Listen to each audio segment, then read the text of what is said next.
चलिए फ्रेंड, आज हम बात करने जा रहे हैं सदरलैंड के विभेदक सिद्धांत के बारे में। वास्तव में जब विभेदक थ्योरी की जब बात की जाती है तो हम वहां पर देखते हैं कि सदरलैंड ने एक ऐसे अपराध शास्त्री जिनका नाम क्या है, टार्डे, टार्डे के विचारों से प्रभावित होकर और कहीं ना कहीं मनोवैज्ञानिक आधार पर, कौन से आधार पर फ्रेंड्स, मनोवैज्ञानिक आधार पर जो सिद्धांत दिए गए, जैसे कि हम कहते हैं कि मन की आशा क्या है, कुछ ना कुछ सीखना है, तो इस आधार पर एक सिद्धांत प्रस्तुत किया है जिसे अपराध शास्त्र में हम क्या कहते हैं, सदरलैंड का विभेदक सिद्धांत कहते हैं। ठीक है ना, विभेदक संगति या विभेदक सिद्धांत के रूप में इसे जाना जाता है। तो सदरलैंड ने अपनी पुस्तक, महत्वपूर्ण पुस्तक रही है इनकी, प्रिंसिपल ऑफ क्रिमिनोलॉजी, जो कब लिखी गई, 1939 में लिखी गई, इसमें इस सिद्धांत को प्रतिपादित किया। और इस सिद्धांत में यह कुछ महत्वपूर्ण तथ्य प्रस्तुत करते हैं सदरलैंड, उन तथ्यों को आज हम देखेंगे। वास्तव में जब हम विभेदक संगति की बात करते हैं तो समाज में हम एक ऐसा प्रकार देखते हैं संगति का जो कि समाज के नियमों, आचार विचार से हटके है। ठीक है ना, कैसा है, जरा हटके है। और वहां पर जब व्यक्ति जाता है या जो भी समाज का व्यक्ति जा रहा है वहां पर, तो स्थिति क्या बन जाती है, वह अपने समाज के नियमों से हटके नियमों को क्या करने लगता है, सीखने लगता है। और यही सीख सदरलैंड के द्वारा बताई गई है और इसी को यह क्या कहते हैं, विभेदक संगति का सिद्धांत कहते हैं। चलिए देखते हैं क्या क्या महत्वपूर्ण बात की गई है सदरलैंड के द्वारा। तो सदरलैंड कहते हैं कि अपराध सीखा जाता है। अपराध क्या होता है, सीखा जाता है। ठीक है ना, वहीं पर आप देखेंगे कि हर्बर्ट बेकर की जो थ्योरीज दी गई है जिसमें वह लेबलिंग थ्योरी कहते हैं, वहां भी उन्होंने कहीं ना कहीं यह बताया कि अपराध व्यक्ति करता है तो धीरे धीरे उस पर लेबल लग जाता है और उसी लेवल के आधार पर व्यक्ति क्या है, अपराध को और ज्यादा विस्तृत आधार पर समझने लगता है, सीखने लगता है। तो वही बात यहां सदरलैंड ने भी कही कि अपराध क्या है, सीखा जाता है। नेक्स्ट बात क्या कहते हैं, अंतःक्रिया अथवा सहवास द्वारा सीखा जाता है। देखिए यहां पर सदरलैंड सिर्फ इतना कह के नहीं हट रहा है कि अपराध सीखा जाता है। सदरलैंड कहते हैं कि अपराध किन परिस्थितियों में कैसे सीखा जाता है। तो उन्होंने अपना दूसरा मुख्य तथ्य क्या प्रस्तुत किया है कि अंतःक्रिया यानी इंटरेक्शन प्रोसेस और हमारे साथ रहने, यानी कि जब व्यक्ति दूसरे व्यक्ति से क्या करता है, साथ रहता है, तो वह क्या कर रहा है, अपराध सीख रहा है।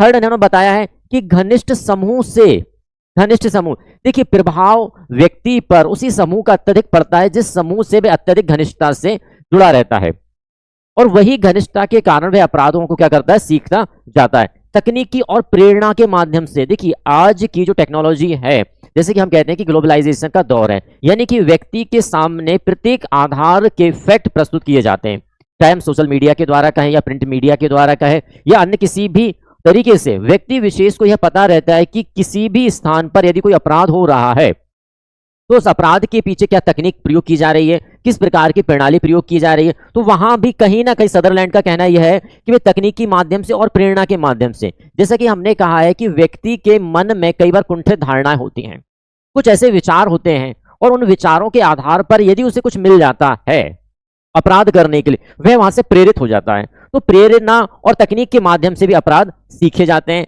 नेक्स्ट ये कहते हैं कानून के प्रति अनुकूल एवं प्रतिकूल दृष्टिकोण। देखिए कानून कहें हम या हमारे समाज के आचार विचार या नियमों की बात करें तो यहां पर हम देखते हैं कि यदि व्यक्ति का उन नियमों को देखने का दृष्टिकोण क्या है। देखिए पहली बात यही आती है कि व्यक्ति विशेष किस प्रकार के दृष्टिकोण से परिचित है। अब जिस प्रकार का व्यक्ति विशेष का दृष्टिकोण होगा, निश्चित बात है वह उस प्रकार की विचारधारा का व्यक्ति होगा, उस प्रकार के कार्यों में वह अपनी क्या रुचि जाहिर करेगा। निश्चित तौर पर यही है कि व्यक्ति यदि कानून का अनुकूलन कर रहा है तो निश्चित बात है वह कानून को मानेगा, लेकिन यदि उन कानून का उल्लंघन करने का उसका दृष्टिकोण है तो निश्चित बात है वह कैसा होने वाला है, अपराधी व्यक्ति होने वाला है। नेक्स्ट इन्हों के द्वारा जो कथन दिया गया है वह क्या है, संपर्क की प्राथमिकता एवं तीव्रता। देखिए कई बच्चे या कई व्यक्ति ऐसे भी रहते हैं जिन्हें प्रत्येक कार्य को करने में बहुत क्या होती है, आतुरता होती है कि बहुत जल्दी जल्दी हम कर लें, वह उस कार्य के पीछे छिपे हुए संघर्ष को नहीं देख पाते हैं। अब यदि किसी व्यक्ति में बहुत ज्यादा यह आतुरता है तो निश्चित बात है वह कार्य की गंभीरता को या किए गए कृत्यों को नहीं समझ पाता है। उसे क्या लगता है, क्या ये कार्य आसान है, मैं कर सकता हूं, और वह कर लेता है। ठीक है ना, वह समाज के प्रति अनुकूल है, कानून के प्रति अनुकूल है, यह उससे अनभिज्ञ रहता है। तो इस प्रकार के कुछ प्रमुख मान्यताएं दी गई हैं सदरलैंड के द्वारा, यही इनका क्या कहलाता है, विभेदक संगति का सिद्धांत। किसके द्वारा दिया गया है, सदरलैंड पर, किस पर आधारित है, तो हमने पहले बताया टार्डे के विचार पर। टार्डे स्वयं भी एक अपराध शास्त्री हैं, ठीक है ना। और मनोविज्ञान में जैसा कि बताया गया है कि प्रत्येक व्यक्ति के मस्तिष्क में एक सीखने की प्रक्रिया होती है, जैसे कि हम अपनी सोशलाइजेशन प्रोसेस में भी देखते हैं कि सामाजिकरण क्या है, सीखने की प्रक्रिया। लेकिन सीख क्या रहे हैं, इन द सेंस सीख वही रहे हैं जो समाज में चल रहा है। आइए फ्रेंड्स, आप लोगों को वीडियो पसंद आते हैं तो ज्यादा शेयर करें, लाइक शेयर सब्सक्राइब करना ना भूलें।